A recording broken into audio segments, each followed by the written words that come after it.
Што според вас представува национализмот, а што патриотизмот? Види, јас, барем така ми функционира менталитетот. За мене не постои нешто што се вика национализам или патриотизам. Искрен да бидам, и едната и другата работа за мене се малку блесави идиотизми. Затоа што се работи на кои наседнуваат луѓето кои се по дефолт наивни. Значи, збориме за луѓето од другата страна, на железната завеса, нели? Меѓутоа, управителите и планерите, значи, секако, секога што им одговара. Значи, да не додавам нешто што веќе е познато, да си ги остварат целите, дали се прашање политички, дали економски, или, мислам јасно е кој ден. Меѓутоа, ајде сепак да кажеме, национализмот, значи јас, како теолог, на национализмот гледам како на една деструктивна појава која на човекот му го ограничува видикот, му го ограничува размислувањето, му го ограничува менталитетот и по дефолт секако ќе го води во насока на тој поинаквиот, на тој другиот да му нанесе неправда, некакво насилие, едноставно да доминира врз него. Зошто? Бидејќи тој да си ги оствари своите цели, воопшто немој грижа за тој поинаквиот кој што во наводници не го збори неговиот јазик, или не ги знае неговите традиции, или не ги почитува неговите обичаи. Значи, за мој поим, мислам дека се работи за будалаштина во наши услови на живење. Бидејќи сега и тука некаде и патриотизмот. Значи, во земја, во ваква тешка политичка состојба во која се наоѓаме, значи, слушаме секојдневно дека се случуваат многу неубави работи, посебно помеѓу младите, имавме, не сакам да се повикам на тоа, да не го злоупотребам, меѓутоа пред месец дена имавме едно трагично убиство на едно дете од македонска национална припадност, нели, поради оваа или она блесава причина.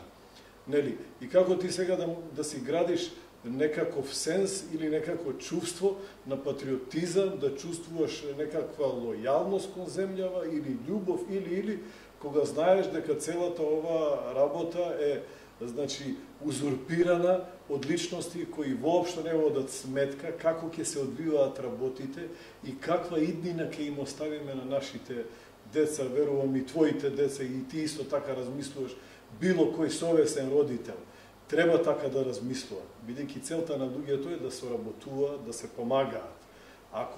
Дури ако ме прашаш ја како теолог, како свештеничко лице, јас се владеам по она генерално мото, нели, во објавата каде што стои: о луѓе, јас сум ве создал од еден маж и од една жена.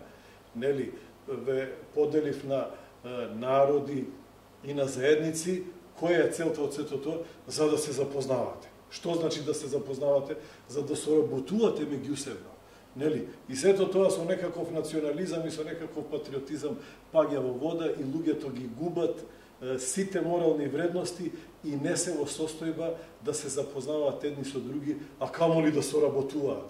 Прашањето кое се поставува е што ние со ваквиот глупав менталитет им оставаме на нашите идни генерации.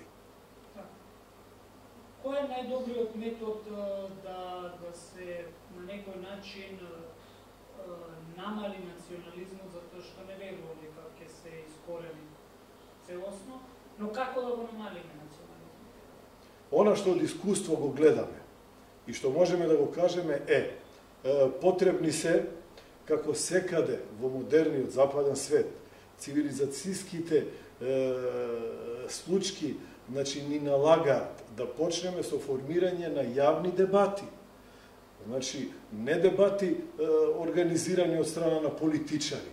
Таквата дебата е осудена на пропаст. Во таквата дебата нема никакво добро. Туку дебати од висина на академски граѓани.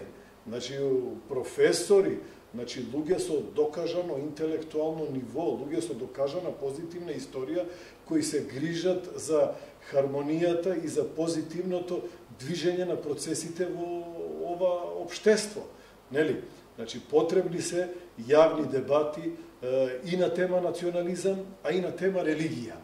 бидејќи неретко тој национализам некогаш има подкрепа во религијата, не како учење, туку од страна на некои теолози кои што во соработка со некакви политички структури сака да го искористат тој момент и да предизвикаат покрај националната омраза, после тоа со текот на времето да се правда со што? Да се правда со некој момент од религијата.